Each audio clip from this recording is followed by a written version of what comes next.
don't even know if you can call it the home stretch here. We got 4 more episodes, including this one of our spring spotlight series. I guess technically 5, and I guess it technically depends on how you break it up because we've, I guess, only been technically doing one of these episodes at a time. 4 more live shows for our spring spotlight series. Big one tonight. We are talking Penn State and Oregon, 2 teams that went in drastically different directions during the 2025 season, despite having expectations of ending in the same spot. Clinton, how are you tonight? I'm good, man. I think I'm through the main portion of this cold that's been circulating in my house for 2 weeks. So how it always works, I am always the last person to end up with whatever runs through this house. Thankfully, as you know, you and I both know, we're exposed to crud all the time because our patients come in for physical therapy all the time and spread their germs. So usually I'm the last one. Owen and I are hanging on there. He told me last night we're the Sniffle brothers. So I got that going for me. Other than that, I'm off tomorrow, man. Got a good day of March Madness. Gonna go over to Roosters, meet a couple buddies there, and then I work 4 hours Friday, and then I'm off for March Madness again. And I'm going back, but to a different Roosters. I'm going to Roosters Polaris tomorrow and Roosters Sawmill on Friday. So needless to say, there will be some heavy consumption of food that's not good for your triglycerides. Pray for your toilet, man. Jesus Christ. Well, quick positive note to all of those who have followed or listened to the Iowa episode in which I said I might be dying. I don't think I'm dying. All my blood work came back normal, except my cholesterol. I'm sure that the Roosters. So your cholesterol is not normal, and you're going to go and eat, what, 35 wings over the next 2 days? Maybe. Listen, it's not that high, but that is the only thing that is abnormal is cholesterol. And it's funny when the primary care doc sent me the message. She's like, "Hey, all these lab values look pretty good. If whatever your symptoms continue, we'll seek out dermatology, yada yada." And then she said, "Your cholesterol is a little high, though." And then it's copy-paste of this whole lengthy thing made by Ohio State and saying, "You should do cardiovascular exercise. You should eat this. You should eat less of that." It's like 18 paragraphs. I'm like, I know you did not type all that. That is copy and pasted, which is fine. I wouldn't type all that shit either. So cardiovascular for me just means I'll lift weights faster. Does that work? No, that's not how that works. I know. No, I did a little bit this morning in my workout, so we'll see. I got to figure out what type of cardio I like. Running is boring. You need to buy a treadmill, and you need to put that motherfucker down in my basement. Put it in your garage. Put it on a level 12 incline and walk it 3 miles an hour for half an hour. That's true. I do like to walk. It's fine. It gets your heart rate into the 150s. You're in a nice little zone 3 workout. It's building the engine. It works on your calves. Hell yeah. I try to run more because I, for some stupid reason, still play rec league hockey, and therefore I feel like I do need to train for performance somewhat. So I do mix in a run every now and then. That's fair. But yeah, most of my cardio is just uphill walking because it's all I need to do. Yeah. There's something I read out there that it might be generally around the numbers what you just said, that if you do this with uphill walking, it does just the same thing as giving you the effect of running. Well, yeah, because it's like when you're like no one, unless you're an elite runner, no one, or you're like deliberate about going slow, no one actually can run in zone 2. Yeah. Like even if I'm going at like a 10-minute pace, I've like done uphill walking for long enough now that I could probably stay in like zone 2, 3 at a 10-minute mile pace for like 20 minutes on a treadmill. I can't though. Like if I'm running, I'm bad at pacing myself. If I'm ever just running on flat ground, I'm either going too fast or the hills just get me too fucked up, and I'm in like 160 to 180 heart rate range, and that's just not. You're not working your mitochondrial density there, Clint. You got to build the mitochondria, the powerhouse of the cell. I do remember that. So, anyways, Ryan, how are you tonight? Well, I haven't killed anyone since we last talked. Were you supposed to? Yeah, I do. Did I not say I was going to probably commit a homicide on this show because I was 2 days into a cut and I wanted to eat everything? Yeah. I haven't done that yet. I've been good. I've continued to stay with it. It's easier when I'm at work all day and I can't think about food. I'm really dreading Friday. I think Friday is going to be a tough day. Why is that? because I'm going to be home watching basketball all afternoon, and I'm that's going to want fair. to eat food. But it's been good. It's good. I'm having fun. I'm not having fun. It sucks, but we're making do. We're having fun. And we were talking about the Oregon Ducks tonight, Clinton, here, off of a... That lead off tonight. Ugh. Yeah, Clinton did something with the ABCs on this one. He's going first tonight. The Ducks, 13 wins for the second consecutive season in the Big Ten. They have become a standard bearer for this conference, Clinton, which I think those of us who follow the sport relatively closely kind of saw coming. Been a very consistent program for a very long time, and now Dan Lanning has kind of taken them to the next level. But them being kind of in that Ohio State and kind of weird to say now Indiana tier, where we're talking about consistent playoff teams in this conference, is certainly notable. And I'm curious to get your take on this team because they are stacked, they are loaded heading into 2026, but they are not a team that is without questions, and how this team navigates those questions in the offseason and in early next season is going to dictate how far they go in 2026 and whether or not they can get over that hump in the college football playoff. Well, as I said, guys, I have a cold. So if I briefly pause and slurp some water, for those of you who aren't watching live, if there's a smaller pause than normal on the audio version, that is why. Well, leading off tonight for the Oregon Ducks is something that I'm most intrigued by in spring is the changing of the guard. And I feel like this might have been overlooked a little bit in the offseason, given the amount of talent that the Ducks have amassed, as they do pretty much every year when Nike is in your back pocket.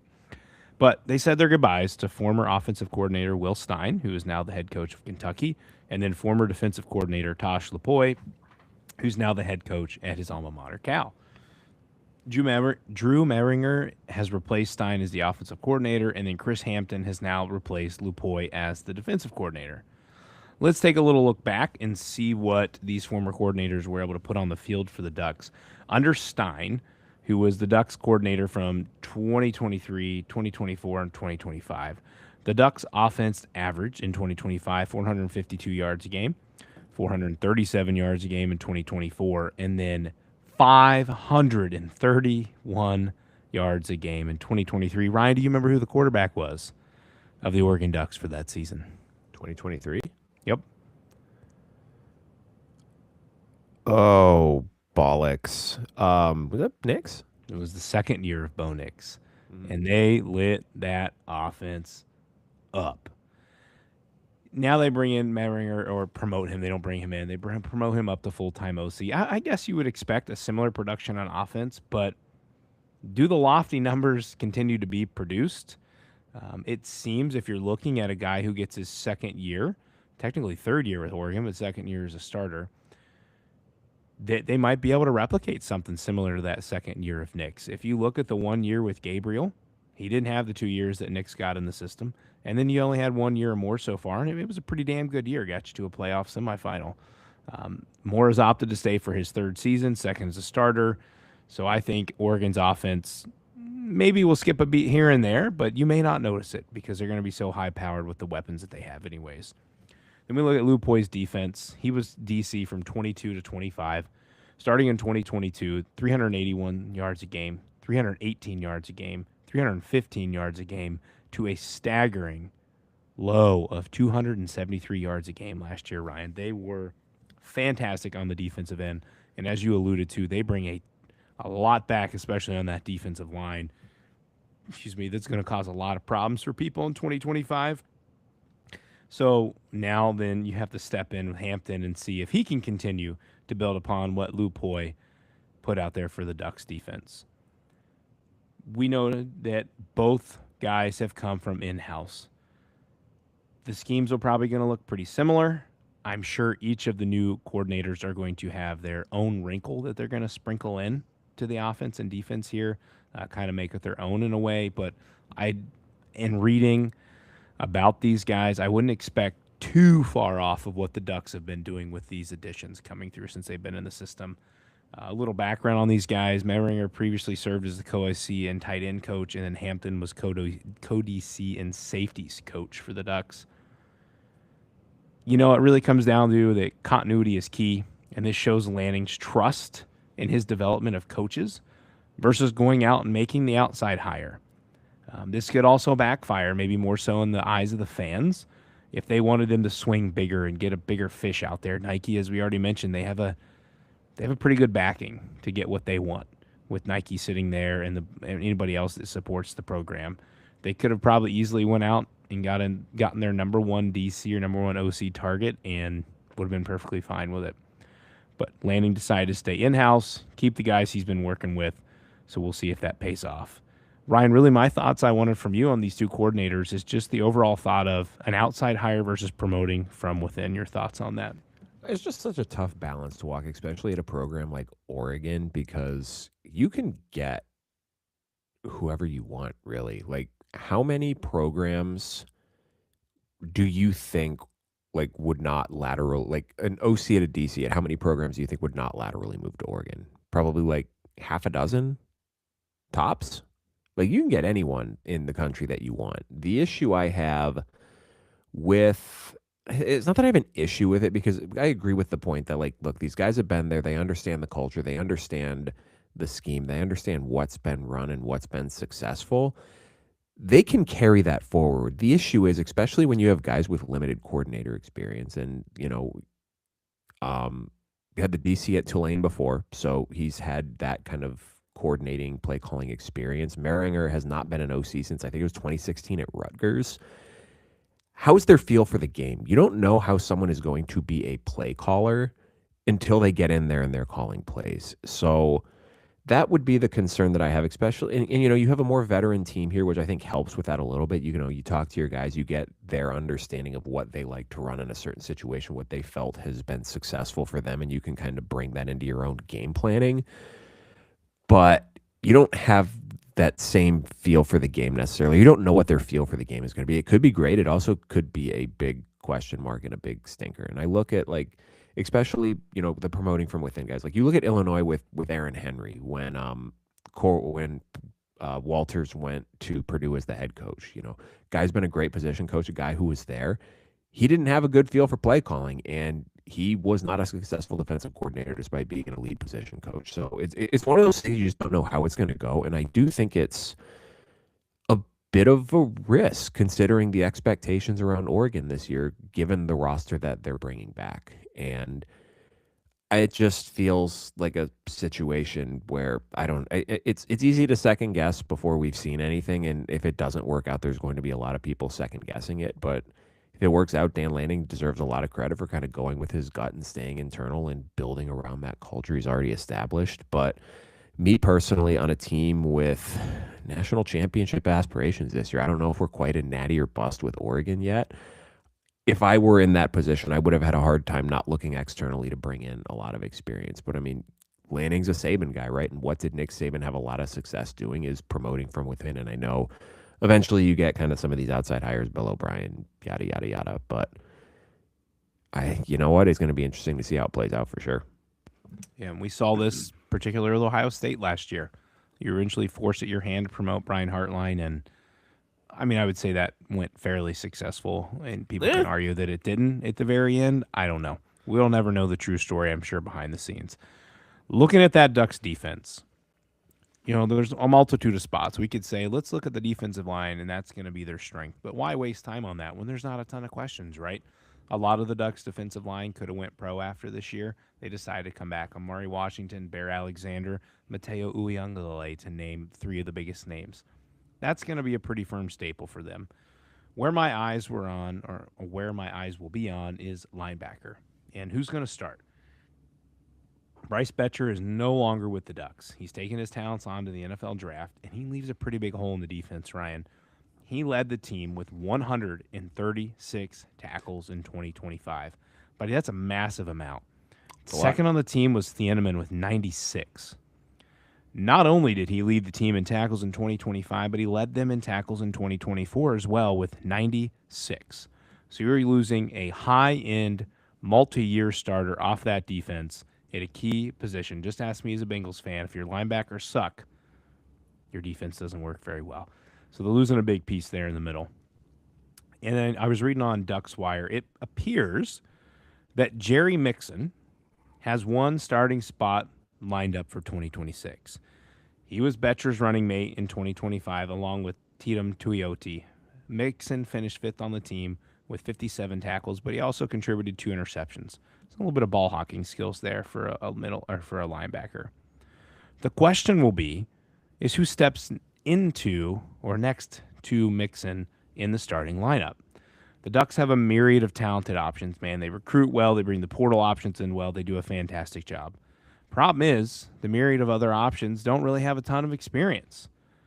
Devin Jackson has been in more of a supporting role the past few seasons. He's never really quite took the steps to get him into a starting spot. But then you also look at a trio of young, highly recruited players in Gavin Nix, Braden Platt, and Dylan Williams. Those 3 will also vie for the opportunity to start or earn consistent playing time this season. Last year, Williams recorded 7 tackles, Nix 3 tackles, and Platt also 3 tackles. None of the 3 really played meaningfully. When I was looking it up, a lot of it was be like one game in the season and they played against JMU. Or they played against Indiana when they got absolutely massacred at the end of that game. You already talked about it. The Ducks' expectations, for the fans, I feel like, is national title, right? And if they hope to win a national title in 2026, they're going to need to ensure they find the right combo of linebackers, whether it be 2 or 3 that they decide to run out there to keep this elite defense going moving forward. It certainly helps, again, as we mentioned, with a stout defensive line in front of you. It makes it a lot easier for backers to read, flow, and make plays, whether it be in the pass game or the run game, but especially in the run game. And, Oregon's going to get teams like Ohio State this year who's going to want to run at them. And if those guys can make enough plays in the game, it's going to help this defense be elite again.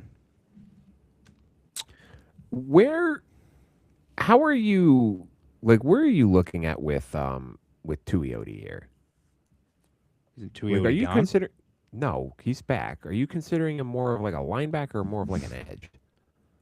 They did not mention him in the linebacker conversation at all in the article I read. So, because I got a depth chart pulled up here. So they got their strong side linebacker, they got their Mac linebacker, and they got their Jack linebacker. I don't know how that. So I wonder if the Jack is something like, kind of like what we talked about, like with Knowles, is that's more what of an outside pressure rusher.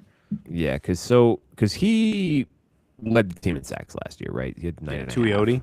Yeah. But he's big.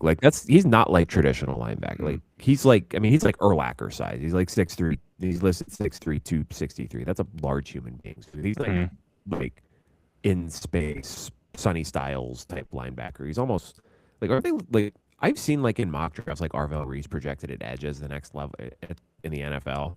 Mm-hmm. Kind of a guy like that. Oh, I don't know. Maybe I was just curious because he's like, that's a big guy to have back. Yeah, so I think part of the confusion that comes in with that is looking up the stats. It's like DucksWire did not mention him in the article per se, and then ESPN has him listed as a linebacker. So yeah, and I'm looking at another here how this with the Our Lads website with all the depth charts, they got nose tackle, defensive tackle, but then they have Uyagalele listed as an outside linebacker, Tuioti listed as an outside linebacker, then they have the Mac, and then they have the money linebacker position. Gotcha. So you could look at maybe Oregon more as essentially a 3-4 then, if that's what you're looking at, because those two would be stand up off the edge. So yeah, I guess it depends on what you look at it, but Mixon's the guy right now, and then you're finding someone to go alongside him. So it'll be interesting to see. Mm-hmm. My last piece that I went for this Ducks team is we go over to the offensive side, and you're feeling pretty stable, obviously, with Dante Moore coming back for year 3, year 2 as a starter. Whether you have a change in OC or not, he's been in the system. It's going to be a similar system. Should feel very comfortable with that. I think Oregon you're going to feel pretty stable with their running backs. However, where I look at here, and it's not that they won't feel stable, it's could this potentially be the best trio of wide receivers, not only in the Big Ten, but in the country? Starting off, number 1 is, of course, the health of Evan Stewart. Torn patellar tendon cost him the 2025 season. He got all the way to the point of TikTok dancing and warming up for the JMU game. But he didn't play. And then he didn't play in the Ducks' next 2 contests either after that, being against Texas Tech and then Indiana. maybe somebody would argue that this is not true, but I think until proven otherwise, he would be likely the number one receiver for the Ducks if he's healthy and is healthy coming into the season.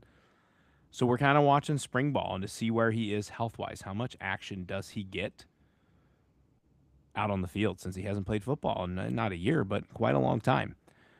We saw this with, why am I blanking, Rod Moore for Michigan. And it's a different injury, him being an ACL, but sometimes there are setbacks that you and I don't learn about and that the regular people don't learn about till it's much further along.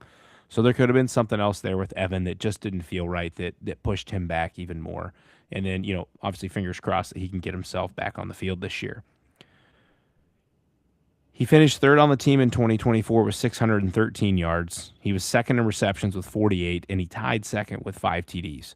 At his best, Ryan, he gives them the ability to take the top off the defense. If you remember, he was kind of a thorn in Ohio State's side a little bit, in addition to Tess Johnson, among others, in some of their big games in 2024, one being hosting Ohio State in Autzen. Then we get year 2 of former 5-star DeCorian Moore. He is perhaps the most talented wide receiver on the Ducks roster. Came with a lot of praise last year when the Ducks brought him in, and a lot of expectations for year 1. I expect another huge jump. I thought he had a pretty big jump just for a freshman year, but a big jump from freshman to sophomore year, continued play with Dante Moore.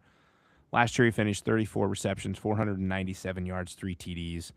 He's going to explode more in 2026.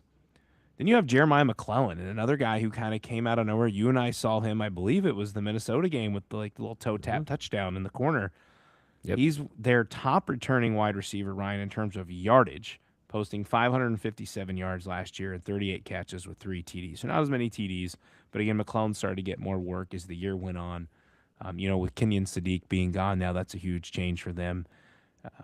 He's such an elite tight end to eat in the middle and speed that he had. This is where I put my next bullet point. If Stewart's healthy, it's feasible they could be the best pass-catching trio in the country. The speed that they have, the athletic ability that they're going to have. McClellan already showed us his ability to toe tap, contort his body to make a big play. Then we look at some of the other guys. Dylan Gresham, he was injured in 2025. He's a 4-star in 2024. We have a big-time transfer addition in Iverson Hooks. He is from UAB. He had 97 catches last year for 1,225 yards and 10 TDs. He is comparable in reading to Tez Johnson and could likely be used in that same role for Oregon. Again, we'll see how that flows as we have a new offensive coordinator. One word that they described him with, Ryan, was a jitterbug. Said he was a jitterbug out of the slot. He earned second-team all-conference last year despite inconsistent rotation at the quarterback position. So inconsistent play in quarterback rotation. Pretty impressive that you can still, between multiple quarterbacks, come out, be the best receiver on your team, and get second-team all-conference. Another guy to keep your eye on, a little bit younger. He's a Jalen Lott, 4-star from the 2025 class. The biggest thing to note for him is he has a ton of speed, but he sits at 175 pounds. And if you guys remember back last year, we were talking about, was it Reese Vanderzee from Iowa, I believe, and how he had his first year. He noted he needed to put on about 10, 15 pounds to really compete for a full season in the Big Ten. So does that, anything that factors into Lott's playing time, if anything, maybe he's more of a special teamer, late game contributor, gadget type player this year. But I look at this Oregon Ducks wide receiver room, keeping my eyes mostly on the health of Evan Stewart, but of course the progression of DeCorian Moore and Jeremiah McClellan to potentially give the Ducks the top trio of wide receivers in the country. Ryan, any thoughts on this wide receiver room?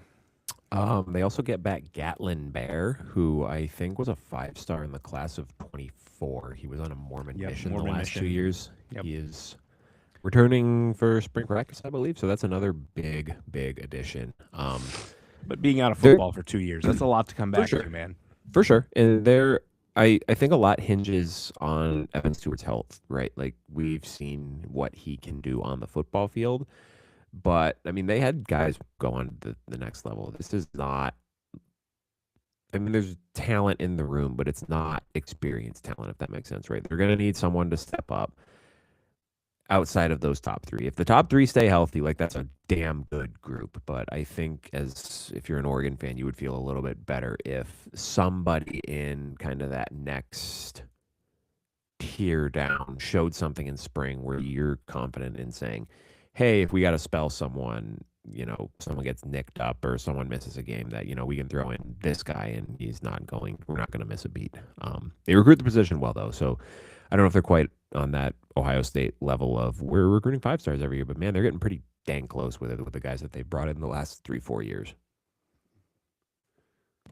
Certainly. Sorry, I didn't realize I had my mic still muted there. I was adjusting. I moved the monitor, and all of a sudden, even though the lamp is over there, my screen got really bright. I was like, holy cow. I don't need to be that much more pasty white.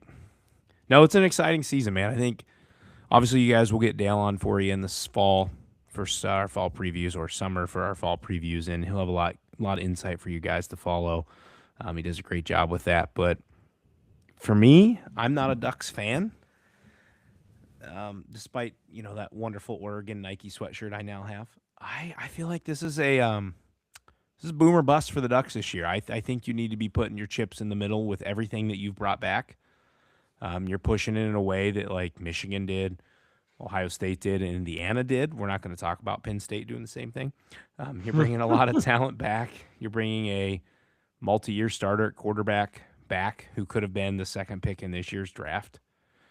He turned that down for a reason, obviously money, but for a chance to win a championship and further develop. So I think there's a lot of pressure on the Ducks and Dan Lanning this year, and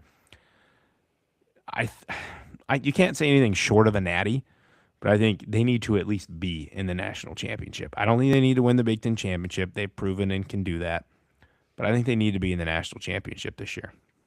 Well, it's such a fascinating conversation to have with them because, you're still in the relative infancy of the Dan Lanning era, right? It's year 5, and you think of some of these other elite coaches in college football, how long it took them to win a national championship. Like when you look at Oregon as a program as a whole in the 21st century and how close they've gotten so many times, I don't think it's necessarily a do or die year for Dan Lanning. But when you look at just like Oregon as a program in the whole, in the totality of it, like if they don't get it done this year, you're going to like the yard barkers who love doing they got the O on their helmets for the 0 national championships. They're going to be fucking loud this offseason if Oregon cannot get it done, because this is a fantastic team. And again, I think there's a couple teams this year where you can kind of make that same argument for, and a couple teams that we'll talk about here in the coming weeks. But we're getting pretty dang close with this team, man. It's the next in that line of Big Ten teams who brought the crew back, and they're doing it to make a run. Yep.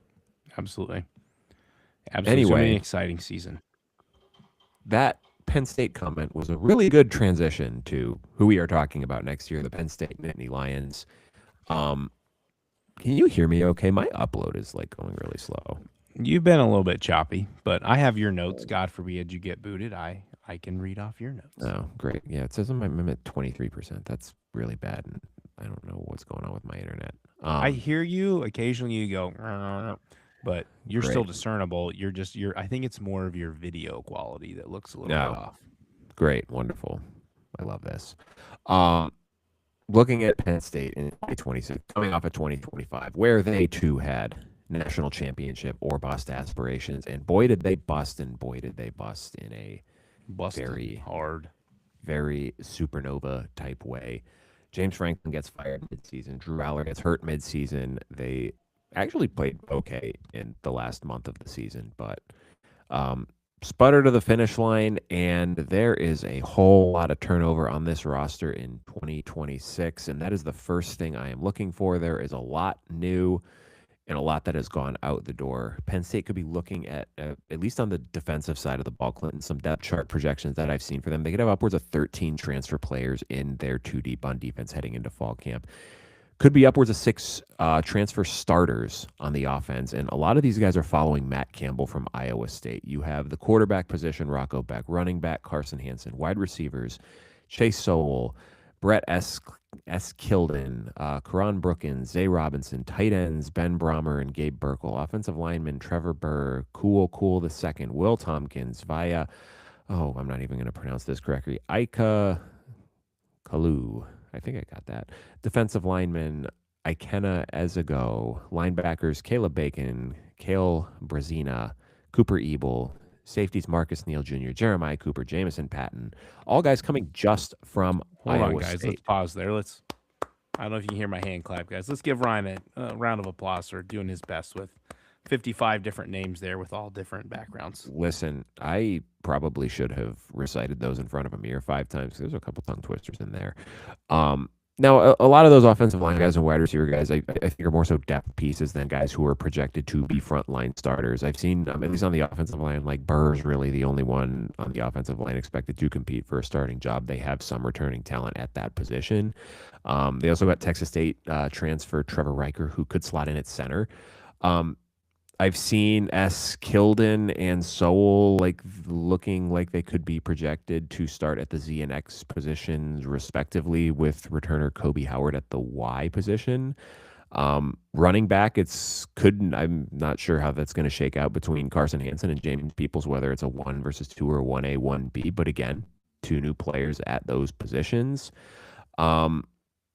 And they got to replace a lot of talent that is out the door via both graduation and the portal. And I think this is going to be really fascinating to see how some of these guys do at their new stops, to figure out if they just underachieved last year, if it was the scheme, or if they were just maybe overhyped.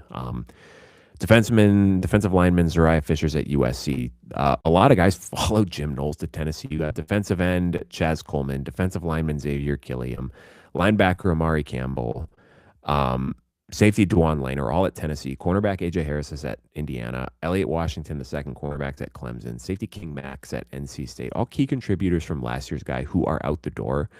And then, they had a couple key contributors, a couple more depth guys, but also quarterback Ethan Grunkemeyer are at now Virginia Tech with James Franklin.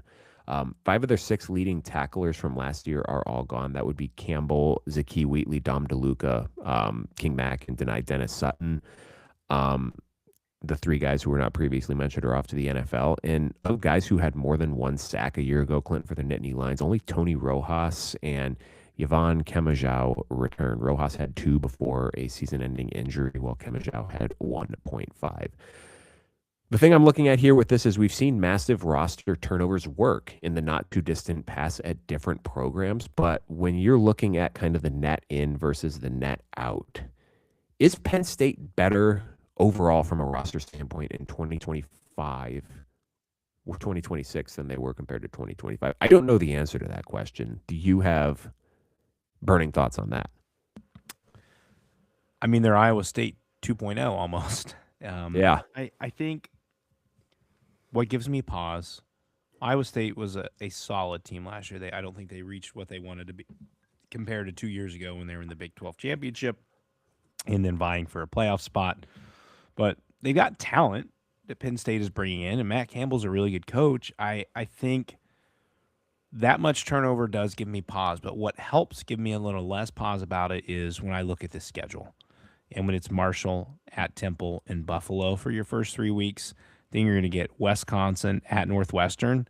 I think it's fully feasible. I'm not saying impossible, but you should be 5-0 coming off of that. Then you draw USC at home. They got to come cross country against you. You go to Michigan. We'll see what that is. But then Purdue at Washington, Minnesota, Rutgers, Maryland. Ryan, again, we didn't expect them to lose as many games last year, but I think with even last year's team, they might put up 8 wins on this schedule. So, yes, the turnover makes me nervous. There's a lot gone.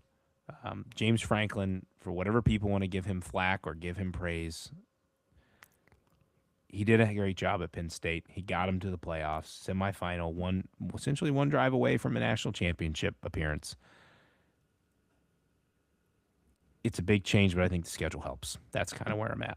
I know the schedule wasn't really a big spring impact, but I feel I back off of my hesitancy slightly because I think the schedule's so favorable that it may not kill them as much to have that much turnover.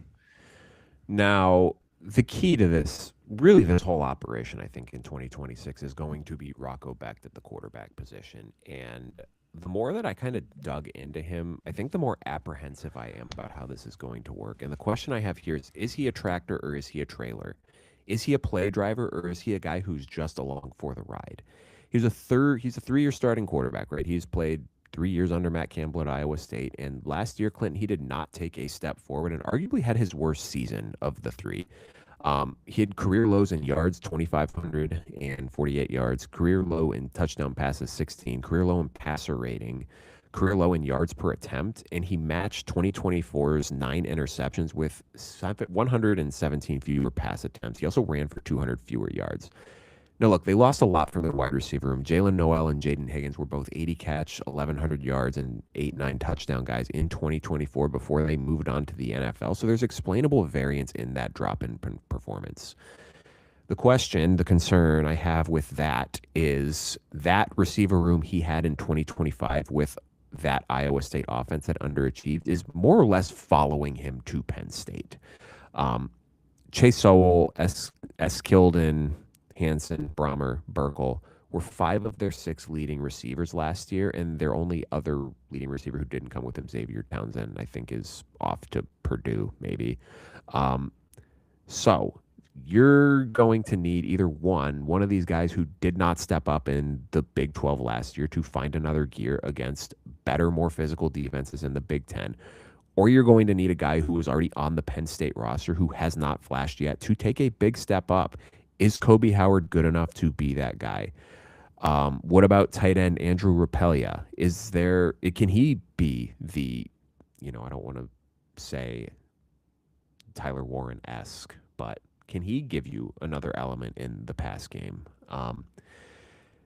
The issue that I had with the Matt Campbell hire, and we talked about this on the coaching show that we ran in January, was you're bringing the nucleus of an offense that was 50th last year in yards per play, 60th in total offense, and 70th in scoring offense, and you're transposing it into a Big Ten conference where there are better players and far more physical style of defense than they saw in the Big 12.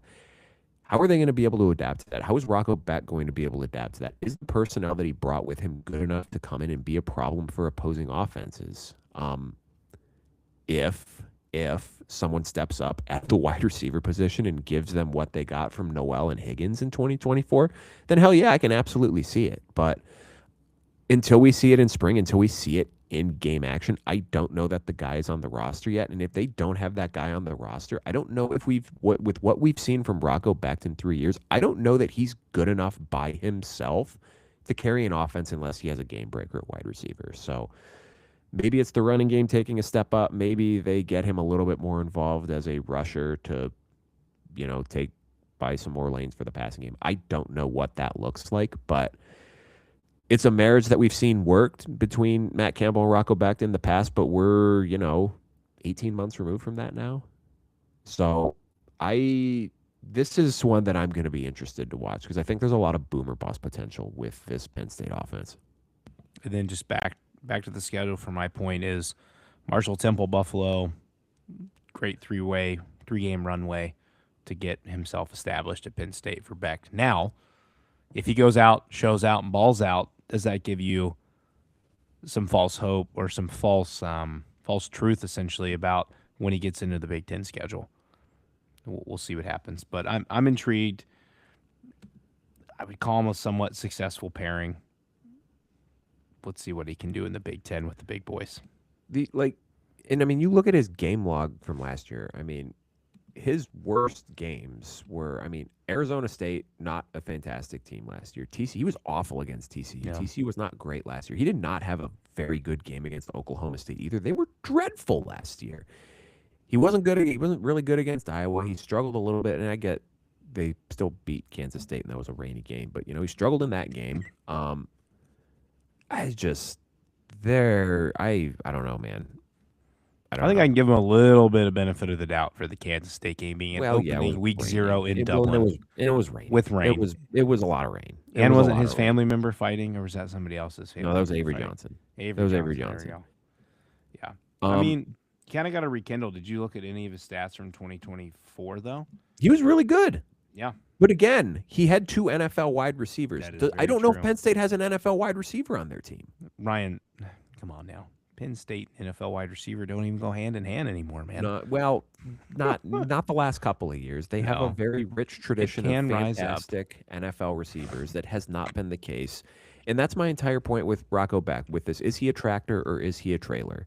I don't know if he's good enough to drive play if he doesn't have an NFL wide receiver. Yep. And you've hitched your wagon to him. So And we're going to find out real quick. If you take out the South Dakota game last year against P4 teams, he had 13 touchdown passes to 9 interceptions. Actually, that's a lie. You got to take out Arkansas State, too. He had 12 touchdown passes to 8 interceptions in 10 games against P4 teams last year. Yeah. I'm looking right now.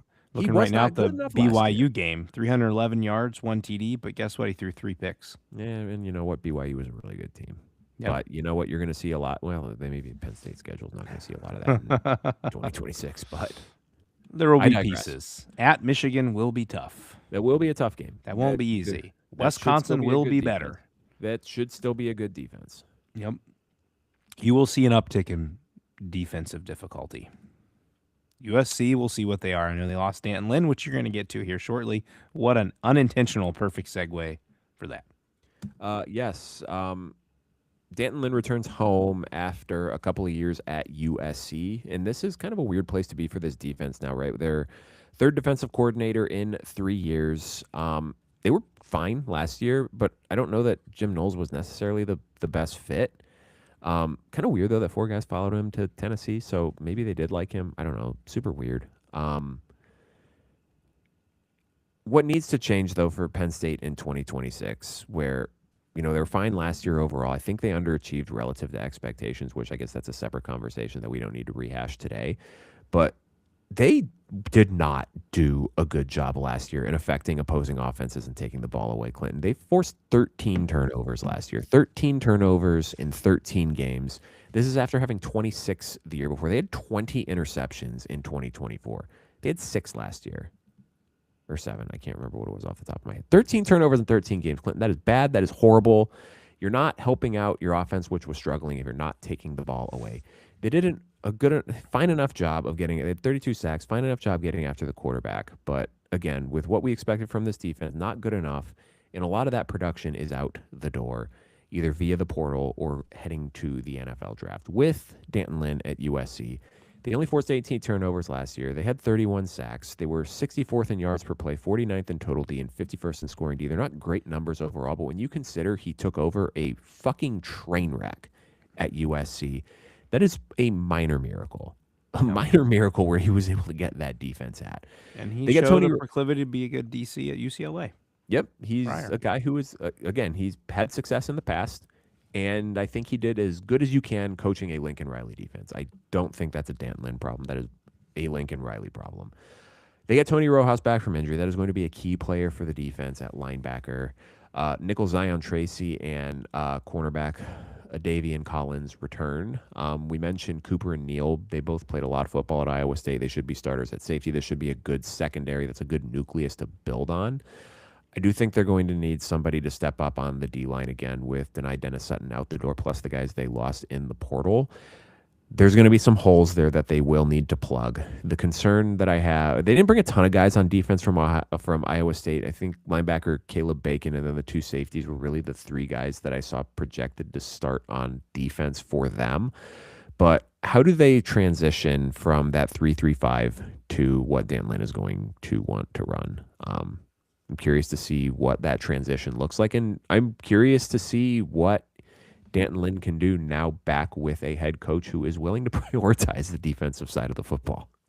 Yeah, it's intriguing. One thing that I think almost every year you could count on from Penn State was good defense, right? And last year felt like a fall off from that. I know the wheels fell off the wagon after the UCLA game for them, and it just what they paid for Jim Knowles, and it never got it out of it. But I agree with you. It's the change in scheme. It'll be interesting to see how they adapt to that. Even the players who stay there, who are now adapting, every coach has something a little bit different that they utilize. But you called it out perfectly. It wasn't a Danton Lynn problem necessarily, I think, with USC. I think it's just Lincoln Riley doesn't have good defenses. I think, your calling card is offense, and that's what he relies on a ton. And we'll see what you see at USC as we get to them here in another couple episodes, what they can dig out of there. But I look for Penn State to be better this year on defense. And again, a softer schedule is certainly going to make those numbers look better. They avoid Ohio State this year. They avoid Oregon. So some of the bigger dogs they're not going to have to face. You get to beat up on the children of the poor. Although, again, looking at that schedule, Malik Washington at the end of the year, he's going to be a 2-year full starter there, man.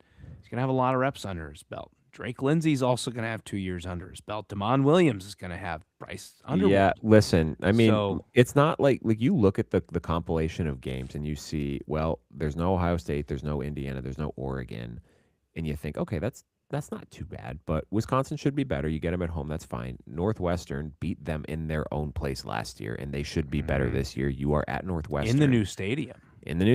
You host USC. We talked about this at some point in our pre-recorded episodes. You could give me Penn State minus 35 in that game, and I would take them. USC's not fucking winning that game in State College. But going to Michigan is going to be tough. I think Purdue will be better, but I'm not counting that as a serious game. At Washington, that is going to be a very challenging game, not just from a Washington should be good this year perspective, but that's a long-ass road trip.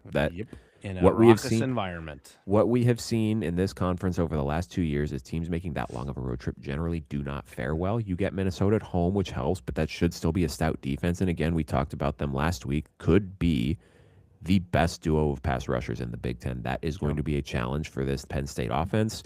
Rutgers, again, not really a serious program, but at Maryland could be a challenge. And again, I mean, maybe this is a 9-3 team. Maybe it's an 8-4 team just because they miss all of the good teams in the Big Ten. But I don't know, man. If you told me they went 7-5, I also would not be shocked. I think what I'll be interested, hopefully we can get Matt Flip on for our fall previews, is what determines success this year for Penn State? Because we can flip that back to last year, Ryan. We asked him the same question. Mm-hmm. What was the determinant of success last year? And obviously they didn't get anywhere close to it. No. So what determines success this year with a softer schedule or perceived softer schedule for now? We don't know how it plays out. And a brand new staff and a lot of new players on your team. What looks like success for this team? Because Penn State traditionally, James Franklin's getting you 10-2, baby. 10-2 outside of last year until he in did. COVID. 10-2. He's consistently 10-2. So if you come out swinging right away 8-4, then you're 8-4, 9-3 again. Dude, Matt this Campbell would be, era is not going to start off very well for you. This would be the most quintessential James Franklin ass 10-2, where it's like, wow, cool, we went 10-2, but also we lost to the only two teams worth of shit on our schedule. The question is, would James Franklin go 10-2 with this schedule? Oh my God, or could he do better? Oh my God. I kind of wish that we had the ability to figure that out, because that would have been fun if we'd got one more year. We could see what happens. Listen. I don't even want to wish that on Penn State fans, where they went, 10-2 last year. They made the playoff and lost in the first round. They brought James Franklin back, and just to see him go 10-2 against this schedule, that's losing at Michigan, losing at Washington, your only perceived viable games, and then you don't make the playoff. They've been through enough. They have been through enough. Yeah, they deserve a break. I like the Matt Campbell hire. We'll talk about this more when we get into the summer. I don't know. I'm interested to see if it's a ceiling elevating hire, and maybe sometimes when you're trying to take that chance to elevate your ceiling, you sometimes lower your floor. And if you have a little bit of a difficult first year because you're trying to get your own guys in there, recruit a little bit better, stock the talent, so be it. It happens. Sometimes you got to take a step back to take a step forward. And that's not me saying that Penn State's going to take a step back this year. I'm not saying they're taking a step forward either. No. And I'm not that's not me saying that Penn State's going to go this is the type of schedule. If they go 10-2, they're not making the fucking playoff. This is this is an embarrassing. Gotta be 11-1. We need to have a conversation at some point about the Big Ten fans who spent the last 15 years bitching about the SEC's non-conferencing schedule, only for the SEC to come out and say, well, we're playing 9 conference games and we're making everyone play a Power 4 non-conference game. If you're still playing 3 G5 game teams in the non-conference, grow the fuck up. Be a serious program. Yep. It's embarrassing. It's fucking embarrassing to still be doing this in 2026. Have some pride as a football program. So are we are we flying out to Seattle this year for November 7th for that game? I'm kidding. No. I will be fucking massacred by my wife with a 3-month-old additional baby to this family. She'll kill me. No, I can't do. I'm going to need it a couple years before we do. Yes, I got to re-get those credit card points back up so I get another free flight No, I'm hoping we'll have to find maybe like Michigan State. I need something a little more driving distance so I can get home quicker Well, this year. we'll find out in August when they finally right, when release they who's drop playing on a Friday. Can't Yeah. God forbid they do it now. God Michigan forbid State a will boy get want a to. Friday game for sure. Well, yeah, I mean everyone except Well, Ohio technically, State. Penn State already has one on here at Northwestern, October 2nd. Oh shit, that actually might be a fun It's one. already listed, and that's a 3-hour drive at the new stadium. Yeah, no, but no ticket prices yet. No, because isn't the capacity only like 33,000 or something like that? I'm not sure. Hold on. That new stadium's going to be beautiful, though. Yeah, it's 35,000. Those tickets are going to be stupid expensive. Yeah, especially with the new stadium. Yep. We're gonna when we cross Northwestern off, it's gonna have to be when they play some shitty FCS team. Yeah, it's going to be I outrageous. am not spending $200 to go to Northwestern, a Northwestern football game. I'm sorry. Unless the year we go is like a year they're like a top 25 team, and they're actually good. Let's keep an eye on that one. We'll keep an eye on that one. Yeah. And if they're like, I will say, if they're less than $100 per ticket, let's do it because Friday night in Chicago would be a lot of fun. I would take a couple of days off and I would go do one of my classmates lives in Chicago. I could not probably do a couple days off. That's again. fine. Again, I'd You be can- murdered. No, you I could don't just have to- drive and come back. Yeah, you just drive and you come back, and I'll take a couple days and hang out in Chicago. Is it 3 or 5 hours to Chicago? It's 5, right? From Columbus? I don't know for you. It's like 4 for me. I think it's 5 because it's 3 to Indianapolis, so it's got to be further than that. So, no, I'm excited, man. I'm excited to find which one we do this year. Eventually, you got to get me into South Bend so I can see a game at Notre Dame.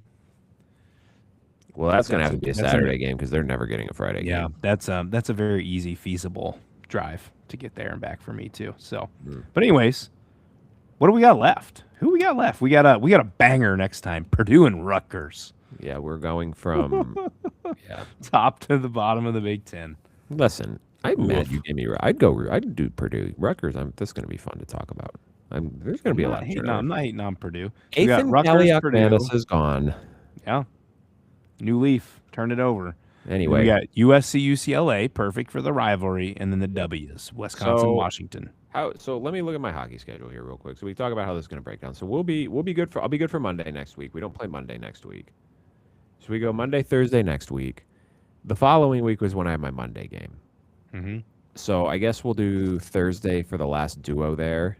And then we could do like Wednesday, Thursday, because one of them is just going to be Notre Dame, and that's just going to be a 20-minute Wednesdays, starting April 1st for 5 straight Wednesdays, I will have baseball practice from 6:30 to 7:30. Obviously, I know we record at 9, but it might need to be like a 9:15. Oh, I mean, if we do like Wednesday the 1st at 9:15 and just do Notre Dame, then that's fine. Yep. I mean, that's going to be a whole lot of you talking. So that's fine, just so we can get it done the first week of the month. Yep. I think that's good. Okay, so we'll be back on Monday. We are talking Purdue. We are talking Rutgers. It will be fun. You won't want to miss it, or you do want to miss it. I don't care. You should still listen. Thank you for joining us this evening. Sorry if you couldn't hear me talk at any point because my internet's being an asshole tonight for whatever reason. Clinton, before we go, national champion, who's it going to be? Basketball? Yes. Houston. Miami Redhawks. I don't even know what the score is. They're winning. They're up 10-9 right now. That pains me to even say that, but I know. I've said that to 3 people. It's like I want them to win. I want it to be good for the MAC, but I fucking hate Miami. Yep. Muck Miami, bitches. I do have Akron. Sorry, Matt, when you listen to this. Yeah, Sorry, I do have Akron beating Texas Tech in the first round against my best judgment. Anyway, that is all for tonight. Thank you for joining us. We'll see you guys Monday. Enjoy the games.